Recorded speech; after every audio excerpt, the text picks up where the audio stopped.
Hello guys and welcome back है तुम्हारे favourite channel एनिमेटी पे। तो जैसा कि तुम्हें याद होगा कि हमारे पिछले एपिसोड में हमारे मैजिकलेस बॉय का सीजन 1 खत्म हो गया था और मैं बहुत जल्दी से तुम लोगों को हमारे पूरे सीजन 1 का एक छोटा सा रिकैप दे देता हूँ। आज से 500 साल पहले एक डीमन ज़ाग्रेड ने अपनी चालाकी और अपने वर्ड सोल मैजिक का यूज कर सारे एल्स को मरवा दिया था और सारे एल्स को ये लगवा दिया था कि उन्हें इंसानों ने धोखा देके मारा था। क्यों? क्योंकि अंडरवर्ल्ड से यहाँ ओवरवर्ल्ड में आना चाहता था और उसके लिए इसे लाइट की बॉडी चाहिए थी और एक 5 लीफ ग्रिमवॉर भी। और जब एक 4 लीफ ग्रिमवॉर का यूजर बहुत ज्यादा दुख और दर्द में होता है तो उसकी 4 लीफ ग्रिमवॉर एक 5 लीफ ग्रिमवॉर बन जाती है जिसे डीमंस ले सकते हैं। और क्योंकि अपने परिवार की ये हालत देख के लाइट, जो कि एल्व्स का लीडर था, बहुत ज्यादा दुख और दर्द में था, इसीलिए इसकी 4 लीफ ग्रिमवॉर एक 5 लीफ ग्रिमवॉर बन जाती है। लेकिन ताकि ज़ाग्रेड इसकी बॉडी ना ले पाए, इसलिए लाइट एक बहुत ही ज्यादा फॉरबिडन स्पेल का यूज कर खुद को एक बहुत ही ज्यादा खतरनाक और भयानक डीमन बना लेता है। पूरे के पूरे क्लोवर किंगडम में तबाही मच जाती है, लेकिन तभी इसे रोकने के लिए इसके सामने आ जाता है लुमिरे, लाइट का बेस्ट फ्रेंड, जो दुनिया को बचाने के लिए लाइट को खत्म कर देता है और बन जाता है क्लोवर किंगडम का पहला विजर्ड किंग। ज़ाग्रेड लाइट की ग्रिमवॉर लेने जा रहा होता है, लेकिन तभी नेरो इसके सामने आ जाती है और मैजिक स्टोन्स का यूज कर इसको सील करने लगती है। और जब ज़ाग्रेड समझ जाता है कि वो नेरो के सील मैजिक से नहीं बच सकता, तो ये भी एक फॉरबिडन रीइंकार्नेशन मैजिक का यूज कर देता है, जिससे 500 साल बाद ये सारे एल्स वापस से जिंदा हो जाएंगे। और इनके दिमाग में एक प्लान दे देता है जिससे इन्हें लगेगा कि ये सारे इंसानों को अंडरवर्ल्ड में भेज के ओरिजिनल बॉडीज में जिंदा होंगे, लेकिन असलियत में जो होगा वो होगा ज़ाग्रेड का इस ओवरवर्ल्ड में आना। फिर हम देखते हैं लुमिरे अपनी इतनी खतरनाक फाइट और डीमन के कर्ज की वजह से बहुत ज्यादा इंजर्ड हो जाता है और इसके पास अब ज्यादा टाइम नहीं बचा होता। इसीलिए नेरो लुमिरे के बचे कुछ टाइम को अपने एक फॉरबिडन मैजिक से सील कर देती है, जिससे अगर बाद में कभी ज़ाग्रेड वापस आए तो द फर्स्ट विज़र्ड किंग वहां पर हो उसे रोकने के लिए। और इतने ज्यादा फॉरबिडन स्पेल का यूज करने की वजह से ये अपनी ह्यूमैनिटी को खो देती है और एक मैजिक बर्ड बन जाती है। फिर आज से 16 साल पहले 2 बच्चों का जन्म होता है, आस्था और यूनो। यूनो भाई अलग ही लेवल पर इंटेलिजेंट और स्ट्रॉन्ग होता है और इसकी मैजिक पावर भी किसी कॉमनर के मुकाबले अलग ही लेवल पर होती है। वहीं आस्था मैजिकलेस होता है, मतलब इसके पास मैजिक ही नहीं होता। एक ऐसी दुनिया में जहाँ पे मैजिक ही सब कुछ होता है, लेकिन इसका सपना वो होता है विजर्ड किंग बनने का, जो पूरी दुनिया का सबसे स्ट्रॉन्गेस्ट मैजिशियन होता है। भले इसके पास बिल्कुल मैजिक नहीं था, लेकिन ये कभी भी गिव अप नहीं करता और हमेशा हार्ड वर्क करता है। फिर एक दिन इसका हार्ड वर्क रंग लाता है और इसे मिल जाती है लाइट वाली 5 लीफ ग्रिमवॉर। लेकिन पता नहीं कैसे इस ग्रिमवॉर के अंदर एक डीमन आ गया था जिसके पास पावर थी एंटी मैजिक की, जिससे आस्था के पास भी एंटी मैजिक की पावर आ जाती है एंड ये भी भाई अलग ही लेवल पर स्ट्रॉन्ग हो जाता है। फिर दिन आता है ज़ाग्रेड के अराइवल का। इसका प्लान काम कर जाता है एंड पैट्री की वजह से ज़ाग्रेड वापस से ओवरवर्ल्ड में आ जाता है, लेकिन इस बार इसके पास इसकी पूरी बॉडी थी और एक 5 लीफ ग्रिमवॉर भी। लेकिन भाई आस्था, यूनो, पैट्री, लाइट, लुमिरे, यामी सर सब के सब साथ में मिलकर एक दूसरे की मदद करके किसी तरह ज़ाग्रेड को खत्म कर देते हैं। एंड फिर ये सारे एल्स और लुमिरे खुशी खुशी वापस हेवन लौट जाते हैं, सिवाय इन तीनों के जो यहीं फंस जाते हैं। और ये लोग डिसाइड करते हैं अपने पापों का पश्चाताप करने का। और फिर हमें पता चलता है कि विजर्ड किंग पता नहीं कैसे मरे नहीं होते बल्कि जिंदा होते हैं। एंड ये था पूरे सीजन 1 का छोटा सा समरी। अब स्टार्ट करते हैं हम लोग हमारा सीजन 2।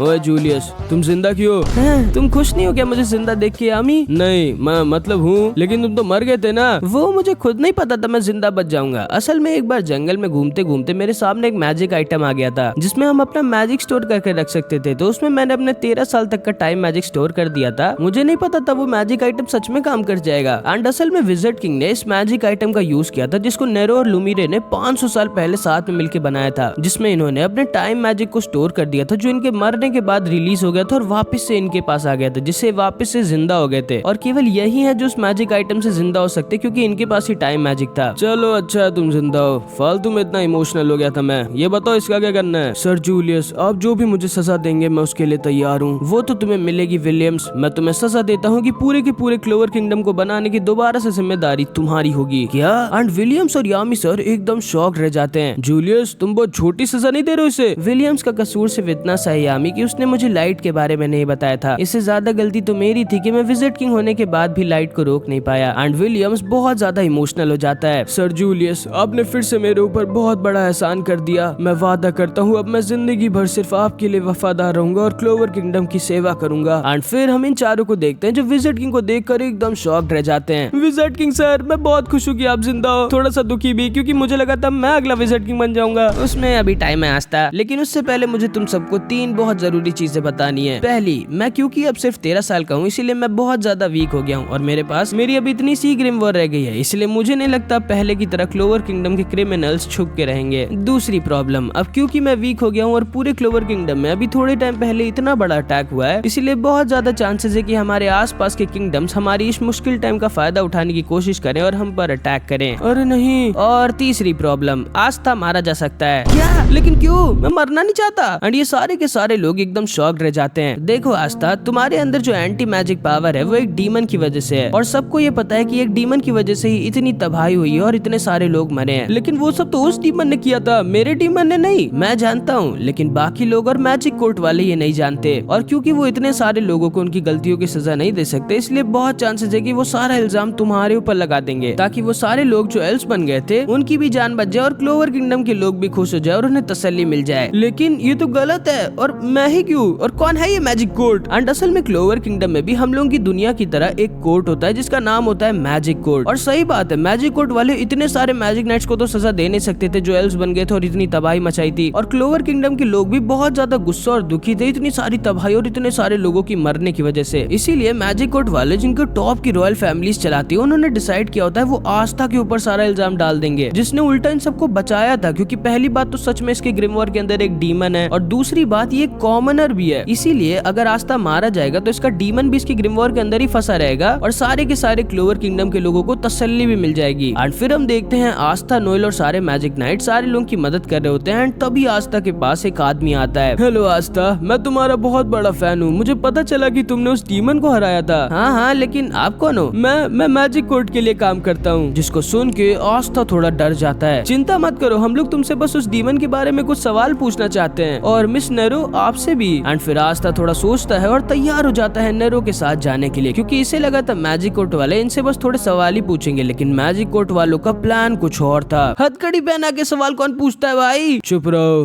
एंड तो भी इसके सामने डामानीटो आ जाता है, मैजिक कोर्ट का एक जज। तो तुम ही हो वो आस्था जिसने क्लोवर किंगडम में इतनी तबाही मचाई थी?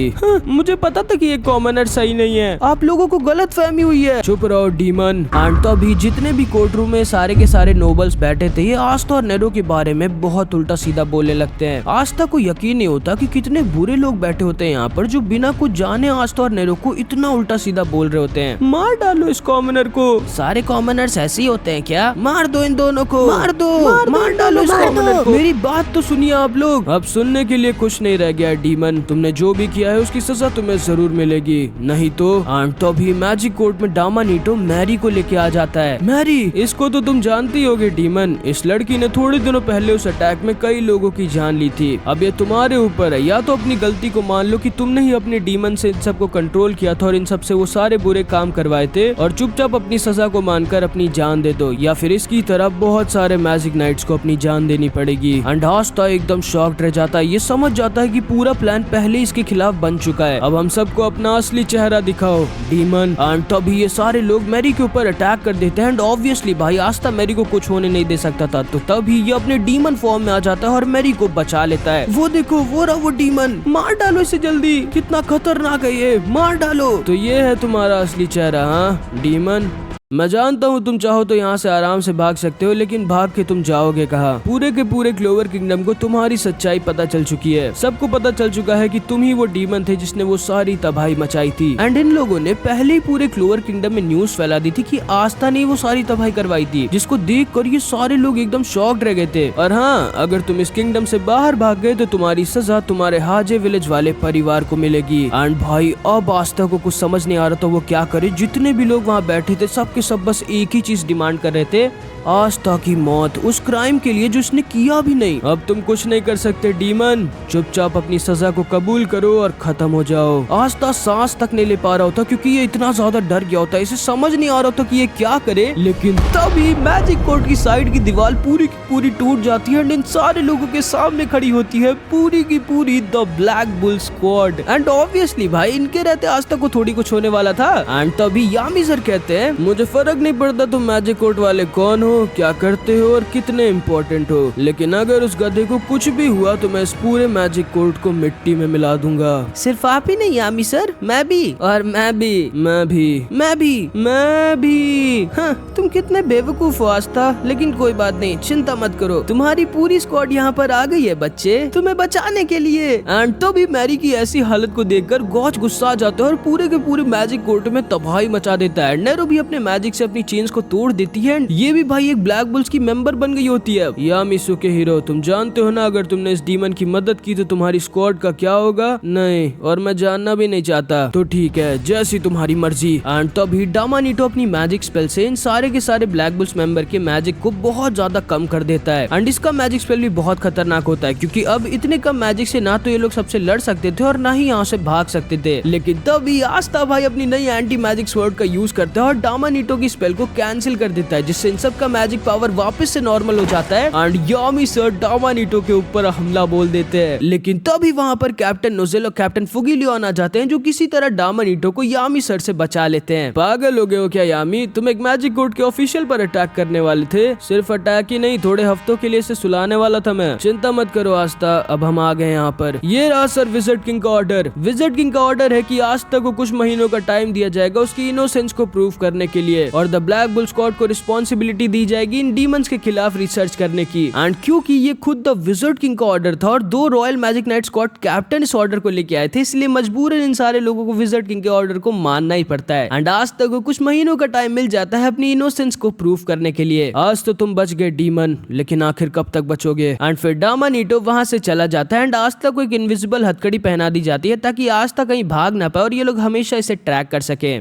एंड ये सारे के सारे ब्लैक बुल्स वाले बहुत खुश हो जाते हैं। फिर इधर हम डामानीटो को देखते हैं जो विज़र्ड किंग के पास आ जाता है। आप जानते हैं ना विज़र्ड किंग, पूरे क्लोवर किंगडम की जनता को दुखी किया है आपने। मैं जानता हूँ डामानीटो, लेकिन हम किसी बेगुनाह को सजा तो नहीं दे सकते ना, और आस्था को तो बिल्कुल भी नहीं, उसने हमें बचाया है। और मुझे पूरा यकीन है कि ब्लैक बुल्स वाले जरूर से सबूत जमा कर लेंगे आस्था की इनोसेंस को प्रूव करने के लिए। एंड फिर डामानीटो वहां से चला जाता है एंड तभी मार्क्स भागते हुए वहां पर आ जाता है, जो विज़र्ड किंग को जिंदा देखकर बहुत ज्यादा खुश हो जाता है और रोने लगता है। फिर अगले दिन ब्लैक बुल स्क्वाड में सब कुछ नॉर्मल हो जाता है एंड ये सारे लोग वापस से अपनी बेस वाले लोकेशन पर आ जाते हैं। हेनरी सेनपाई, सोच कर रहे हो, जल्दी से हमारा बेस बनाओ। सॉरी, लेकिन मैं भूल गया हमारा बेस कैसा दिखता था। क्या अपना ही घर भूल गए? अरे यार, कैसे गधों के साथ फंस गया हूँ मैं। हाँ, मुझे भी नहीं याद है हमारा बेस कैसा दिखता था। मुझे भी। अरे हाँ, क्यों ना अब हम हेनरी सेनपाई के मैजिक से अपने बेस को अपनी मर्जी से बनाएं। एंड सबको ये प्लान बहुत अच्छा लगता है एंड आज तो सबको एक एक पेपर दे देता है जिसमें ये लोग अपना अपना चॉइस लिख देते हैं कि इन सब के हिसाब से इनका नया बेस कैसा होना चाहिए। एंड फिर हेनरी सबके मन के अकॉर्डिंग बेस को बनाने लगता है एंड ये बाकी के लोग बाहर आ जाते हैं। लेकिन तभी यामी सर इन सबसे कहते हैं, ध्यान से सुनो तुम सारे गधों, मेरे प्यारे पेट्स गायब हो गए हैं। वो जरूर से नहीं जंगलों में कहीं पर घूम रहे होंगे, जाओ और उन तीनों को पकड़ के लेके आओ। लेकिन ध्यान देना, वो लोग क्यूट जरूर है लेकिन बहुत ज्यादा खतरनाक मॉन्स्टर्स भी हैं। नहीं नहीं, मैं नहीं जा रहा। पहली चीज तो वो कहीं से भी क्यूट नहीं है और दूसरा वो मुझे अपना खाना समझते हैं। मैं रिक्वेस्ट नहीं कर रहा हूँ गधे, ऑर्डर दे रहा हूँ। यामी सर, मैं उनसे लड़ाई कर सकता हूँ क्या? अगर उन्हें खरोच तक आई तो मैं तुम्हें मार डालूंगा। एंड फिर ये सारे लोग उन पेट्स को ढूंढने के लिए निकल जाते हैं एंड यामी सर को वो टाइम याद आ जाता है जब ये एक मिशन से वापस आ रहे थे, तब उन्हें वो तीनों मिले थे जिनके मम्मी पापा का कुछ लोगों ने शिकार कर लिया था एंड ये इतने क्यूट थे कि यामी सर इन्हें छोड़ के नहीं आ पाए और अपने साथ ले आए और तब से आज तक वो पेट्स यामी सर के साथ हैं। इधर हम आस्था भाई को देखते हैं जो पता नहीं क्या सोच के मॉन्स्टर्स को बुलाने के लिए भौंक रहे होते हैं। गॉर्डन और ग्रे की डर के मारे हालत बहुत खराब होती है। लग मैग्मा हमेशा की तरह आपस में लड़ाई करने लग जाते हैं। जोरा मस्त यहाँ पे सो रहा होता है और चार्मी वेनेसा फुल पार्टी कर रहे होते हैं। लेकिन तभी गॉर्डन ग्रे के सामने यामी सर के मॉन्स्टर पेट्स आ जाते हैं एंड ये लोग बहुत ज्यादा स्ट्रॉन्ग और खतरनाक होते हैं एंड ये तीनों इनका पहला शिकार बन जाते हैं। फिर देखते ही देखते लक, मैग्मा, चार्मी, फिनरल और वेनेसा ये सब के सब इन मॉन्स्टर का शिकार बन जाते हैं। लक सेनपाई, मैग्मा सेनपाई, क्या हुआ आपको? वो तीनों यामी सर की तरफ गए। आस्था, उन्हें बचाओ। एंड आस्था तुरंत ही यामी सर के पास भागते हुए जाता है लेकिन बहुत देर हो चुकी थी। इन लोगों ने पहले ही यामी सर को अपना शिकार बना लिया था। खाने के लिए नहीं बल्कि चाटने के लिए। ये किसी को मार नहीं रहे थे बल्कि बुरी तरह से सबको चाट रहे थे जैसे कुत्ते चाटते हैं। एंड असल में ये इन सब का तरीका था अपना प्यार दिखाने का। लेकिन आस्था भाई अभी भी इनके लिए खाना ही थे। फिर ये सारे लोग अपने नए बेस पे जाते होते हैं जो सबकी रिक्वेस्ट पे बना होता है। बाहर से ये मैग्मा की रिक्वेस्ट पे बना था, घुसते ही वेनेसा की फेवरेट चीज का फाउंटेन, चार्मी के लिए ऑटोमेटिक खाने का किचन, गॉच के लिए एक मैरी का पूरा रूम, सबके बेड्स एक साथ गॉर्डन की रिक्वेस्ट पे और इन तीनों पेट्स की रिक्वेस्ट पे यामी सर का बेड इन तीनों के साथ। एंड ये बेस सबको बहुत पसंद आता है सिवाय यामी सर के, जिनको ये बेस बिल्कुल भी पसंद नहीं आता। इसीलिए किसी तरह ये लोग अपने बेस को वापस से पहले की तरह नॉर्मल बना लेते हैं एंड अपने पुराने बेस में वापस से आके सब बहुत ज्यादा खुश हो जाते हैं। फिर अगले दिन से आस्था भाई फिर से अपने रोज के कामों में लग जाते हैं, सफाई करना, कपड़े धोना, यामी सर के पेट्स को खाना खिलाना, जो आज भी आस्था को ही खाना चाहते थे। एंड मैं बता दे रहा हूँ भाई, ये सीजन पिछले सीजन से भी ज्यादा मस्त होने वाला है। आई होप कि तुमको वीडियो अच्छी लगी होगी। नेक्स्ट पार्ट भी बहुत मस्त होगा, तो प्लीज थोड़ा सा वेट कर लेना अपने एनिमिटी भाई का। और हाँ, तुम लोग चाहो तो मुझे इंस्टाग्राम पे फॉलो कर सकते हो, कमेंट्स में लिंक है। और हाँ, कमेंट्स में ये भी जरूर बताना कि तुम्हारे पिछले सीजन का फेवरेट कैरेक्टर कौन था। तो बस इस वीडियो में इतना ही। आई होप कि तुमको वीडियो अच्छी लगी होगी। मिलते हैं अगली वीडियो में, तब तक के लिए अपना ख्याल रखना।